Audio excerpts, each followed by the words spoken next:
دنیا میں لڑکیوں سے زیادہ احمق اور کوئی نہیں ہوتا۔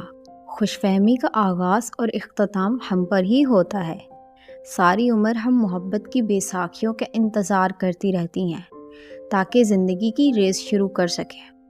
ہمیں ہر مرد کے بارے میں خوش فہمیاں رہتی ہیں کہ وہ آئے گا اور ہمیں دیکھے گا اور ہمارا ہو جائے گا۔ کوئی ہم سے ہمدردی کرے تو ہمیں خوش فہمی ہونے لگتی ہے۔ اگر کوئی ہمیں سراہے تو وہ ہمیں اپنی مٹھی میں قید نظر آتا ہے۔ کوئی ہمارے ساتھ وقت گزارے تو ہمارے ہوش و حواس اپنے ٹھکانے پر نہیں رہتے۔ نانوں کا خیال ہے کہ مجھ میں میچورٹی نہیں ہے۔ یہ تو کسی لڑکی میں بھی نہیں ہوتی۔ کبھی لڑکیاں بھی میچور ہو سکتی ہیں۔ ہم میں میچورٹی صرف تب آتی ہے جب ہمیں اس طرح ریجیکٹ کیا جاتا ہے۔